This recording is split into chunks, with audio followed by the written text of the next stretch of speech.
Dinner had been pleasant enough until Tristan dropped his bombshell. One minute we were chatting amiably about weekend plans, and the next, my husband Eli's estranged brother was demanding we vacate our home to accommodate him and his unruly teenagers. "You can't be serious," I said, unable to mask my disbelief. Tristan leaned back, unfazed by my objection. "Deadly serious. With my divorce finalized, I'm flat broke and living in a dump. This house has plenty of space." "This is our home, not some rental property," Eli interjected, his brow furrowed.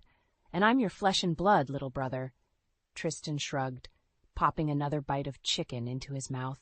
"Family should come first, right?" Anger surged within me at his audacity, barging into our lives after years of silence, only to make outrageous demands. Before I could retort, Eli's father Marco spoke up. "He does have a point, son. We've always prided ourselves on being a family that looks out for one another." I turned to Marco, incredulous. "Surely you can't expect us to uproot our lives on a whim." "No one's asking you to move out," Marco's wife Linda chimed in, her hand resting on my arm in a place-hating gesture. "Just clear out a few rooms temporarily while Tristan gets back on his feet." The implication hung in the air. My home, the sanctuary Eli and I had built together, no longer felt like my own. I opened my mouth to protest, but Eli beat me to it. "This is an enormous imposition," he said, his voice strained. "We'd be sharing our personal space, subjecting our lives to chaos. I'm not sure that's reasonable." "Don't I know what chaos is?" Tristan smirked.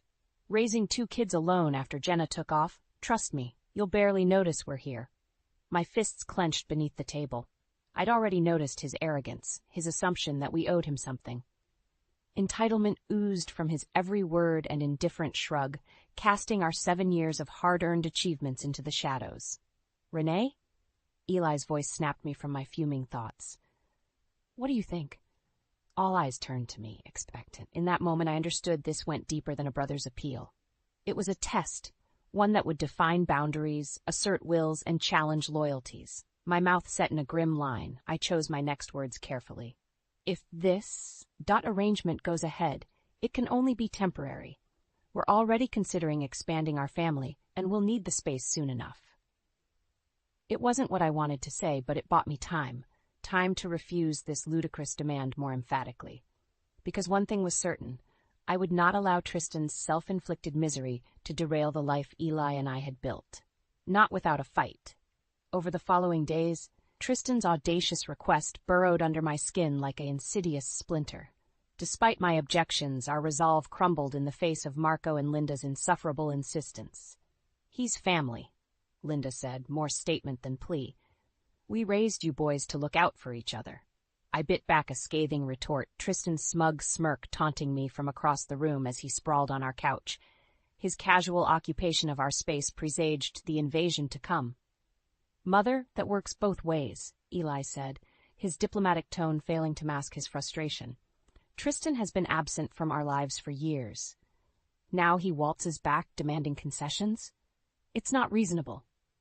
"We're not asking for concessions," Marco growled. "Just for you to open your home to your own brother while he gets back on his feet. It's the decent thing to do." My hands bunched into fists. The decent thing? After the way Tristan had swindled and manipulated, drinking away any goodwill our family once held for him? "He hasn't earned that kindness," I said, jaw clenched. "Not after how he treated you, when he needed help before." Marco's eyes flashed with warning. "Don't lecture me about my own son, girl." "That's enough." Eli stepped between us, his eyes pleading for me to back down. I set my jaw, seething as Marco and Linda turned their disapproving glares upon me. In that moment, it became clear they had already chosen sides. Blood over logic, history be damned. And Tristan, that smirking leech, had orchestrated it all. "Fine," I spat, stalking from the room. "If you want to let him take over our lives, be my guest. But don't expect me to play happy family with that conniving son of a—" The door slamming behind me truncated my toxic parting words. I could still hear Marco's gravelly tirade echoing after me, doubtless vilifying me to Eli, tearing down the foundations of the life we'd built. All because of Tristan's bottomless sense of entitlement. 3 days later, I stomped upstairs to find a trail of muddy footprints leading into our bedroom. Twin boys wrestled on the bed I'd spent hours remaking that morning, shrieking and pummeling each other with abandon. Get off my bed, I snapped, my already frayed temper shredding.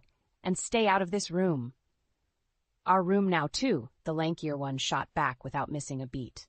Before I could retort, pounding footsteps announced Tristan's arrival in the hallway behind me. Everything okay, guys? His deferential tone dripped with patronizing condescension. The boys sprang off the bed, firing off rapid-fire justifications I couldn't make sense of. Tristan held up a calming hand, waving their excuses away.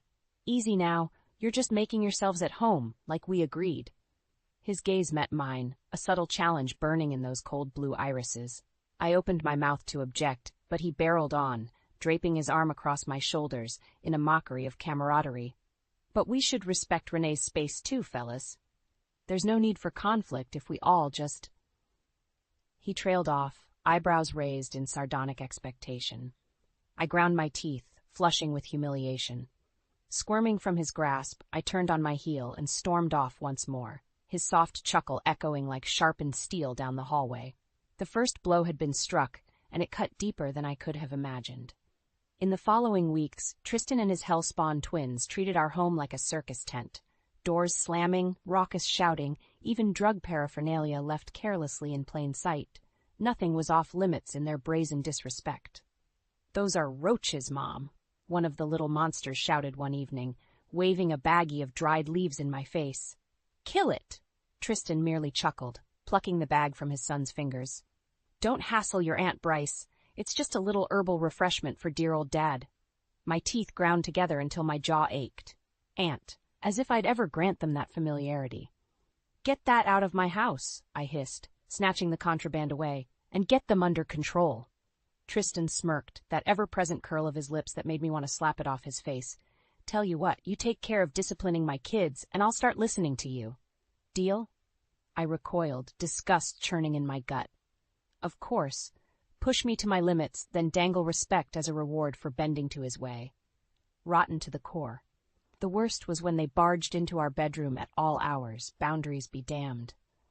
Once, shrill giggling preceded the pitter-patter of tiny feet as the brats came barreling in unannounced. "Ew, they're naked!" one of them shrieked, killing the mood faster than a bucket of ice water. I yelped and pulled the sheets up as Eli jackknifed beside me, shielding us both in shocked embarrassment. Not that it mattered. They were already streaking for the door, mirthful laughter echoing down the hall. Eli looked at me, his face scarlet. I'm so sorry, babe. I'll talk to Tristan about... Don't bother." I flung the covers aside and rose, my rage hot and pulsing. I've had it with his disrespect, his entitled attitude, and your parents are no help at all. "Come on, Renee." Eli ran a hand through his mussed hair, defensive exasperation creeping into his voice. "They're just being typical boys exploring new surroundings. We can't expect them to follow basic rules of decency." I cut him off, snatching up my discarded clothes and jerking them on forcefully. "They're in our home, Eli. Not a vacation rental to trash and disrespect." He winced at my tone, and I instantly regretted my harshness. This wasn't his fault. If anything, he was suffering this invasion alongside me. Gathering my resolve, I planted my hands on my hips and fixed him with my most serious glare. "Either you rein them in, or I take matters into my own hands, because I'm done walking on eggshells in what's supposed to be my sanctuary." Eli held my gaze for a long moment before nodding slowly, but his reluctant agreement didn't fill me with confidence. If he couldn't stand up to his smirking leech of a brother, our home would remain a circus until I put my foot down myself, and Tristan would be getting a rude awakening along with his ill-mannered sons. Because some lines were not meant to be crossed. Not in my house. Not on my watch. That arrogant snake had started something he wouldn't be able to slither his way out of. It was a sunny Saturday morning when everything unraveled. I was scrubbing at a suspicious stain on the living room carpet when Eli stormed in, his face thunderous. "You're not going to believe this," he seethed, thrusting a crumpled envelope at me. I took it hesitantly, eyeing the bank logo as an ominous feeling twisted in my gut. "What is it?" "Statements," he spat. "Tristan's bank records that he'd been hiding. The snake has over 80 grand in savings." My jaw dropped as I scanned the printed pages, the tidy figures belying Tristan's claims of destitution. "But he said he was broke. That's why we had to." "I know. Eli cut me off, raking his hands through his hair agitatedly. He's been lying this whole time about needing our help. White-hot fury lanced through me, burning away any last vestiges of doubt. So his hard luck story had all been a calculated ruse to worm his way under our roof. I should have trusted my instincts from the start. The front door banged open and Tristan himself swaggered in, closely followed by Marco and Linda. His lips curled in that ever-present smirk as his gaze fell on the incriminating documents in my hands. Well, looks like somebody's been snooping where they shouldn't. Eli rounded on him, jabbing an accusing finger into his chest. You lied to us. About all of it. The divorce, the money troubles, everything was a manipulation to get into our home. Tristan sicked, completely unfazed as he casually swatted Eli's hand away. Now, Eli, is that any way to talk to your big brother? The one who sacrificed so you could go to college, have a real future? My eyebrows shot up in disbelief. Was he seriously trying to play that card? Before I could interject, Linda stepped forward, her expression pained. Boys, please. Your father and I never wanted to see you two at odds like this. Her eyes flicked to me for just an instant. We only hoped that by having Tristan close, we might heal old wounds, as a family. I opened my mouth, outrage simmering up from my core, but Marco cut me off with an upraised hand. You'll never understand, Renee. The ways an older brother has to step up, fill in for an absent father. He shook his head sadly. We always expected Eli to appreciate the sacrifices Tristan made for his future. My head spun, revulsion curdling my gut as the implication became clear. They'd enabled this farce from the start, convinced by delusional guilt that Eli owed his conniving brother a debt to be repaid at any cost, including our home, our marriage, our entire lives. Tristan watched the realization dawning on my face, and his smirk widened fractionally. I had never hated anyone so viscerally in my life. You smug son of a bitch, I growled, fists clenched at my sides. You think this is a victory? That we'll just go along with your deranged power play because of some imagined slight from decades ago? Something dark flickered behind Tristan's eyes at my tone, but I didn't back down. Gathering the shreds of my composure, I turned my glare on Marco and Linda. If you want to enable this lunacy and let him waltz back into our lives just to torment us, be my guests. My voice dripped venom, but I'll be damned if I stand meekly by while he tries to take everything Eli and I have built for ourselves. With that, I pivoted on my heel and stormed away, ignoring Tristan's mocking laughter, echoing in the strained silence. Because this was war now, and I would fight with every weapon at my disposal to protect the life Tristan was so hell-bent on dismantling. Whatever it took, no matter how low I had to stoop, I would make that snake pay for slithering into my sanctuary. They wanted family drama? I would give them a tragedy that would haunt their bloodline for generations. For days after the blow-up, Tristan played the benevolent martyr, tutting over our little disagreement and insisting his only aim was to heal old family rifts. I saw right through his manipulative charade, but Eli seemed to be wavering. Maybe we reacted too harshly, he mused one night as we lay rigid in bed, the air thick with tension. His intentions might have been misguided, but don't you dare try to justify his deception, I hissed, anger renewing in my gut. After everything he's put us through? Eli flinched at my vehemence, but I pressed on before I lost my nerve. He lied and schemed his way under our roof to leech off us like some overgrown parasite, and your parents were in on it the whole time, ready to sacrifice our marriage for their deluded vision of family. I spat the word like venom. I won't make excuses for them, Eli said quietly, but they're still our family. We can't just cut them out completely, no matter how badly they've betrayed us. Disgust churned through me, body and soul. After everything, was he really considering folding? Letting that toxic trio grind us under their heel in some twisted bid for dominance? Before I could retort, a muffled thud echoed from downstairs. We both froze, straining to listen over the pounding of blood in my ears. There it was again, a dull thump, followed by drunken laughter. I was already halfway out of bed, fumbling for my robe when Eli caught my wrist. "Stay up here," he said, resigned dread etching his features. "I'll go see what nonsense Tristan's gotten up to now." I yanked free, jaw set in a hard line. "Oh no, you don't go down there alone and let him spin more lies. We present a united front, or neither of us is going anywhere." Eli looked for a moment like he might argue further, but seeming to think better of it, nodded tightly. Together we crept downstairs, the flickering glow from the TV leading us to the den. What I saw there drained the blood from my face. "You've got to be kidding me," Eli breathed, trailing off in disbelief. Tristan lounged amid a shattered coffee table, empty bottles and an overturned bong scattered around him in a scene of drunken depravity. His bloodshot eyes slid over to us, unfocused, and he let out a grunting chuckle. "Well, if it isn't the happy couple, come to tuck me in for the night." Shards of glass crunched under his boots as he hauled himself up from the wreckage. "Or maybe you're just here to redecorate?"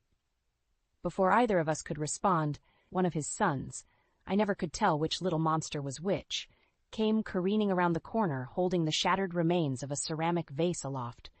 "Dad, look!" the boy crowed. "I broke it just like you." His sneering bravado faltered as he caught sight of us glowering in the doorway.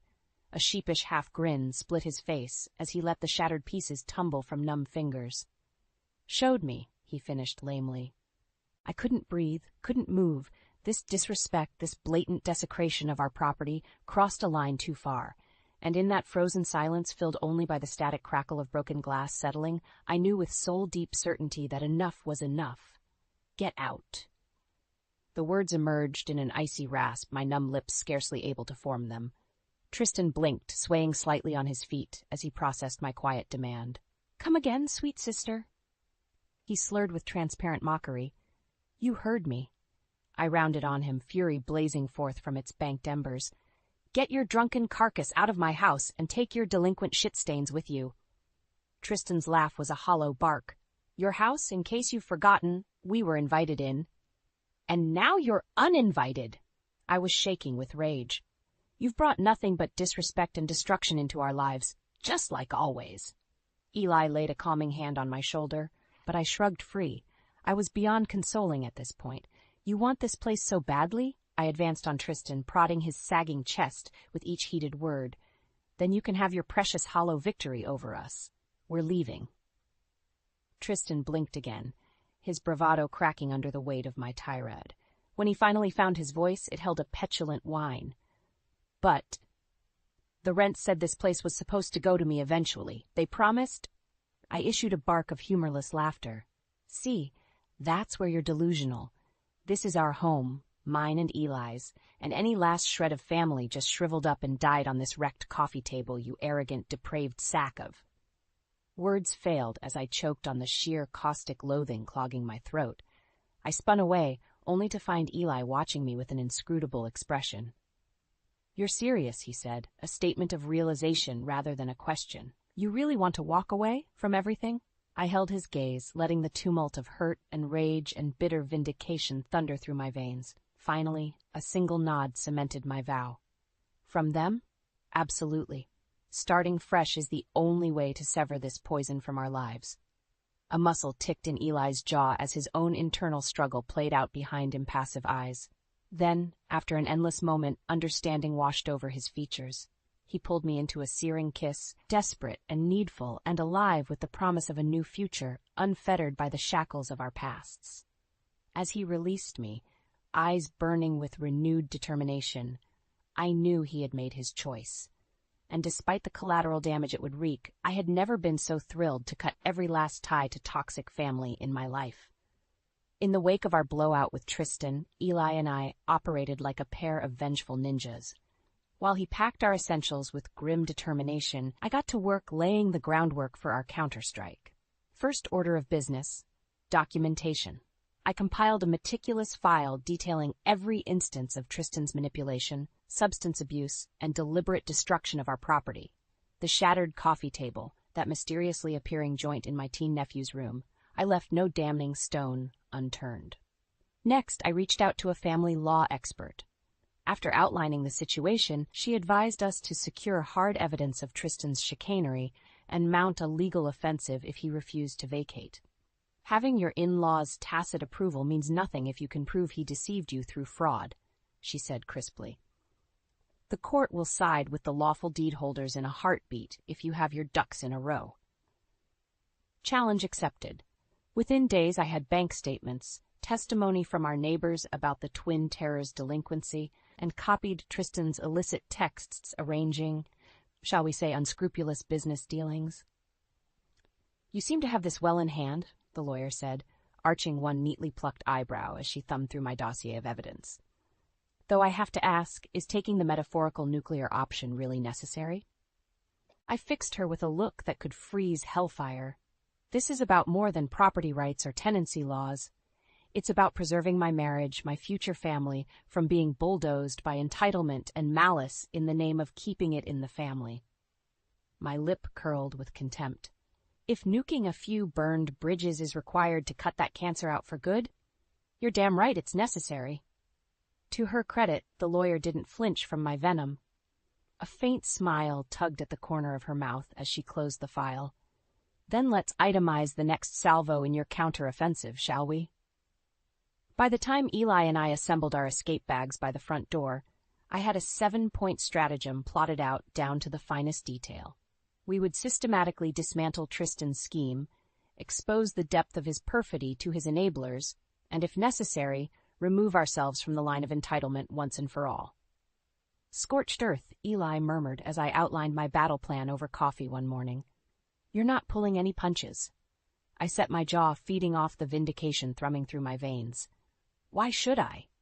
He infiltrated our lives with smirking deception, safe in the delusion that his bloodline gave him squatters' rights to our home. I shook my head in disdain. It's time that arrogant son of a bitch learned some hard truths. And your parents, too, if they insist on defending his reprehensible behavior. A shadow flickered across Eli's expression, the hint of lingering doubt over divorcing himself from his family. But then his eyes hardened, erasing any trace of fraternal loyalty that might undermine our united front. "You're right," he stated flatly. "This isn't about my relationship with my brother anymore. It's about him fundamentally violating the trust and sanctity of our marriage." His fingers laced through mine, calloused and resolute. "We're a team now. Your fight is my fight." I searched his chiseled features, stamping down the sliver of guilt that might weaken my own resolve. Some bonds needed to be severed cleanly to stop the spread of rot, even if those ties bound us to family. Nodding once, I signaled that the die was cast. Time to send Tristan's deceit careening back in his lying, manipulative face with the force of a tactical warhead. No more misses. Nice girl, while he tried to sabotage us from within. From here on out, he would face the full, unbridled wrath of the woman whose home he had so brazenly invaded. Our truce was over. The counterattack had begun. Eli mirrored my savage smile as he rose from the table. He knew me well enough to understand that when I went to war, I showed no mercy until the enemy was well and truly subjugated. And after all his betrayals, all his scheming for personal gain at our expense, Tristan had sealed his own fate as the enemy combatant in the crosshairs of my merciless vengeance. I might have been the younger sibling, but I was also the wounded lioness, and I would unleash the full force of my fury until Tristan and his well of entitlement were nothing but hollow, smoking craters in our rearview mirror. Game on, Snake. This time, I planned to strike first, and strike hard. With the precision of a military strike, Eli and I executed our stratagem. First, we requested a family mediation under the pretense of negotiating a truce with Tristan and his supporters. Little did those smug bastards realize it would be their Waterloo. The morning of our arranged meeting, I went over my evidence one last time, fingers tracing the damning paper trail. Fraudulent financial disclosures, photos of the property damage, transcripts of Tristan's incriminating conversations. It was all there in neat folders, a holstered weapon awaiting my signal to open fire. "You about ready, love?" Eli's voice was tight but resolved as he stuck his head into the dining room. I nodded once, squaring my shoulders as I gathered up the meticulously compiled dossiers. "It's go time. Stay frosty, but let me run point unless the situation demands otherwise." A muscle twitched in Eli's jaw, and I detected the lingering internal tug-of-war between his ingrained family loyalty and outrage over Tristan's deceptions. With a reassuring brush against his arm, I dispelled his doubts. Today was about severing ties through actions they couldn't ignore, not more fruitless debates over ethics and obligations. From the moment our convoy arrived at Marco and Linda's place, I could sense Tristan's arrogant dismissal beneath his aloof smirks. As though he'd already written this off as another dramatic confrontation, inevitably ending in our surrender. I allowed myself a grim smile. The righteous always grew complacent in their certainty, which made their utter defeat all the more delicious. "Well, aren't we a merry little gathering?"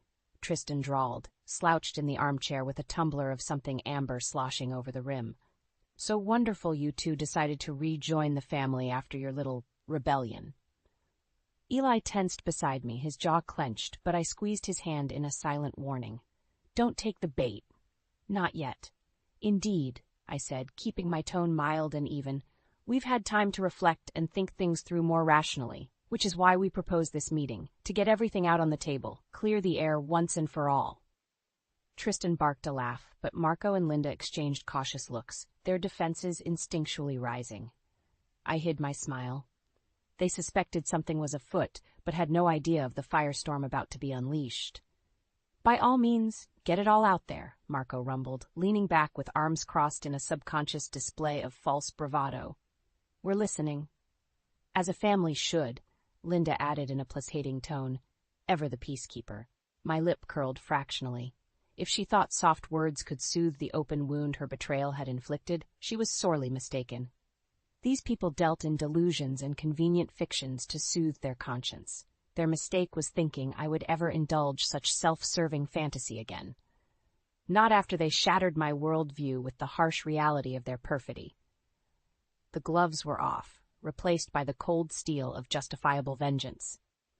I sat up straighter, palms flat on the coffee table, as I fixed each of their faces with a piercing glare. "Very well, then. Let's start with the foundation of the entire conflict, the stunning depth of Tristan's lifelong deception." Before anyone could interject, I slid the topmost folder across the table with a sharp rapping of lacquered nails, its contents fanning open to reveal Tristan's financial statements in stark black and white. He claimed poverty and desperation forced his imposition into our home. My tone dripped with icy contempt. But as you can clearly see, he's been sitting on over $100,000 in liquid assets. His self-inflicted crisis was a calculated lie to prey on your delusional sense of familial obligation. Tristan's face curdled in impotent rage as all eyes turned toward the incriminating documents, but I wasn't done burying him. Not by a long shot. One by one, I slammed down additional files with photographs, messages, depositions by neighbors, an avalanche of evidence that left no stone of his duplicity unturned. "I have here a record of your little hellions causing thousands in property damage, compounded by your refusal to take responsibility." Another folder thudded onto the table with solemn finality. "And text logs detailing your illicit business practices you've tried so carefully to conceal all these years. Tell me, Tristan, when did dealing narcotics become part of your entrepreneurial passion projects?" My bombshells sparked sputtering outrage from Marco and Linda, but I pressed on over Tristan's drunken protestations, savoring every anguished second of his unraveling facade. So in summary, he perpetrated fraud to infiltrate our home under false pretenses. He then showed zero contrition for the damage or upheaval you enabled him to inflict under your cruelly ironic definition of family first, all while conducting his sordid black market dealings right under your noses.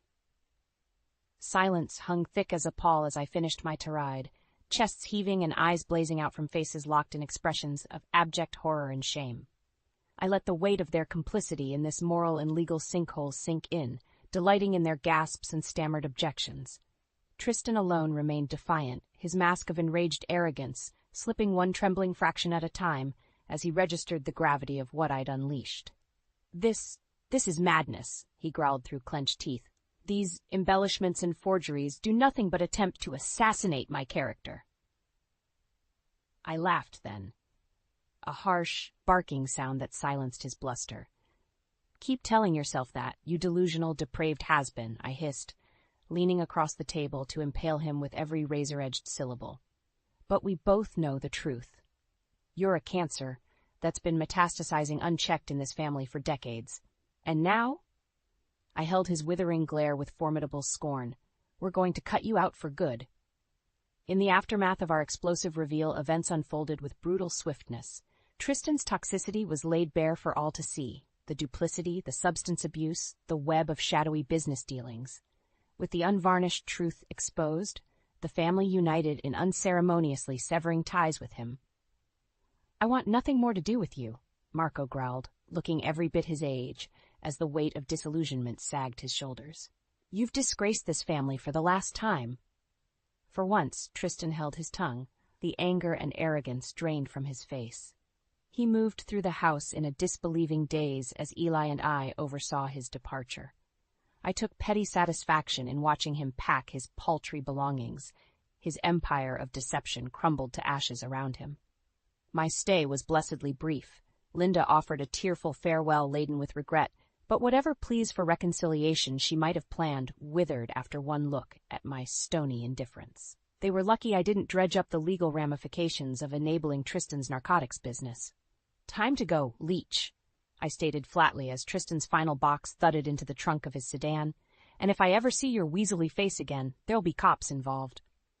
He whirled on me, nostrils flared, that signature spark of pathetic bravado flickering behind his eyes.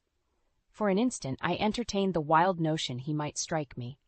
The fantasy was fleeting. With a visible shudder, that final spark of defiance went dark, extinguished beneath the crushing awareness of his total ruination. Tristan deflated before my very eyes, collapsing into the sagging silhouette of a broken, bitter old man. "Enjoy your hollow victory," he muttered, yanking the car door open with more force than necessary. "May it keep you warm at night when you realize family is all you have in this life." He didn't wait for a retort before throwing the car in reverse and peeling out, spraying gravel in an explosion of petty vitriol. I watched him go with cool indifference, a tiny smirk playing at the corners of my mouth. Somehow, I didn't think loneliness would be a problem for me. The fallout, however, that would be far-reaching and deeply satisfying. In the ensuing weeks, hushed whispers and furtive glances followed Eli and me everywhere we went in town. Our uncompromising schism from his family raised scandalized eyebrows and clucked tongues all around. I met the stunned reactions with a serene smile, secure in my conviction that we'd done the right thing. As for Tristan, I made sure our collected evidence saw the right hands. His lurid secrets metastasized into overlapping legal quagmires, culminating in asset seizures, restraining orders, and ultimately a lengthy prison sentence. His final humiliation arrived at sentencing. Blubbery and disheveled, he lurched to his feet and rounded on me where I sat, ramrod straight in the gallery. "This is all you're doing, you sanctimonious—" Whatever vile epithet he had planned withered beneath the weight of my scathing glare. I held his gaze without blinking, radiating an icy promise that if he finished that thought in open court, I would ensure he spent his days behind bars begging for protective custody from the most depraved cellmates imaginable. He faltered, cowering under my silent intensity, before allowing himself to be dragged away in resigned defeat. I watched with saintly serenity, basking in the victory, as surely as if I'd brought him to his knees myself. After all, I'd promised to cut this cancer out of our lives. And there was no more permanent form of excision than consigning him to the concrete oblivion of a prison cell. Karma, it seemed, still carried a precise and terrible hand for those arrogant enough to tempt its wrath. When the dust finally settled, Eli and I departed his hometown with scarcely a backward glance. Our new lives took root in a picturesque suburb 3 states away, a charming little English-style cottage on a tidy lane, far removed from the toxicity and treachery that tainted the place of our origins. Some nights, after a long day of work and savoring the tranquility of our peaceful new normal, I would curl up beside Eli on the love seat. He would sense the weight of my thoughts without needing me to voice them. "Second thoughts?" he'd murmur against my hair, holding me close. I'd shake my head slowly, tracing idle patterns against the solid warmth of his chest. "Not for an instant," I whispered, reveling in the haven we'd forged against the tempests of our past. "We're finally free of all that. Drama, the betrayals, the ugliness." Eli hummed softly in acknowledgement, drawing me tighter. It was the right thing for us. A tiny, triumphant smile would spread across my lips as Tristan's ruined snarl flashed through my mind. A stark reminder of the depravity we'd endured, and the justice I'd excised to regain control of our destinies. Precisely, I breathed, allowing the rhythmic thump of Eli's heartbeat to lull me into sublime tranquility. Some bonds need to be severed to preserve what truly matters. And in purging that malignant entitlement from our lives once and for all, I had ensured our future held nothing but limitless horizons of peace, prosperity, and the quiet dignity of a love worth protecting at all costs.